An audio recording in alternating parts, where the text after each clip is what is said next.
Hari ini, saya akan mengajak teman-teman untuk menikmati suasana pagi di desa ini, terutama suasana pasar tradisional yang begitu asik. Pulau Nusa Lembongan atau sering disebut Pulau Lembongan, sebuah pulau kecil yang berada di Selat Badung sebelah tenggara Pulau Bali, seperti desa-desa di Bali pada umumnya.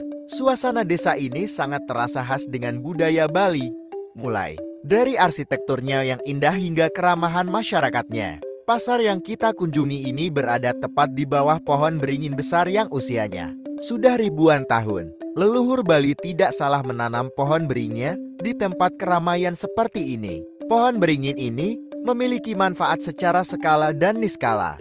Secara niskala, pohon ini diyakini sebagai tempat berstananya Dewa Siwa.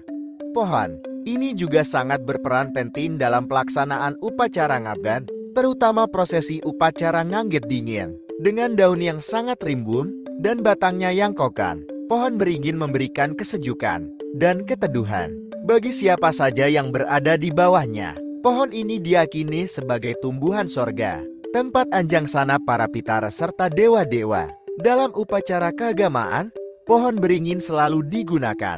Itulah keagungan dari pohon beringin. Pohon beringin sering dikatakan sebagai tumbuhan sorga. Bijinya yang kecil dapat tumbuh menjadi tumbuhan besar yang memberikan kesejukan, sekaligus peneduh bagi yang berteduh di bawahnya. Akarnya yang kuat melambangkan kekokohan yang tak tergoyahkan. Di balik semua itu, pohon beringin bagi masyarakat Hindu mempunyai arti penting. Sama halnya seperti pohon kurma bagi umat Muslim, atau pohon Bodhi bagi umat Buddha. Pentingnya pohon beringin bagi umat Hindu karena daunnya sering digunakan sebagai sarana upacara. Daun beringin secara filsafati bagi umat Hindu melambangkan kesucian, baik dalam upacara Dewa Yajan, Pitra Yajan, maupun pelaksanaan yajna yang lain. Daunnya yang hijau dan segar menjadi simbol kemurnian dan kehidupan dalam berbagai ritual suci. Pohon beringin tidak hanya memberikan manfaat secara fisik, tetapi juga membawa kedamaian dan spiritualitas bagi masyarakat yang menghormatinya.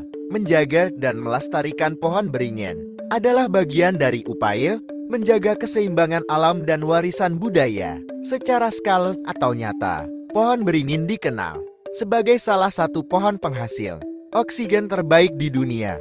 Dalam proses fotosintesis, daun pohon beringin menyerap karbon dioksida dari udara dan melepaskan oksigen sebagai produk sampingan. Dengan sistem perakarannya yang luas dan banyaknya daun, pohon beringin mampu menyerap lebih banyak karbon dioksida dan menghasilkan oksigen dalam jumlah yang signifikan dibandingkan dengan banyak jenis pohon lainnya. Keberadaan pohon beringin di kawasan perkotaan sangat penting untuk menjaga keseimbangan ekosistem dan meningkatkan kualitas udara, terutama di daerah dengan tingkat polusi tinggi. Pohon beringin juga memiliki kemampuan luar biasa dalam menyerap berbagai polutan udara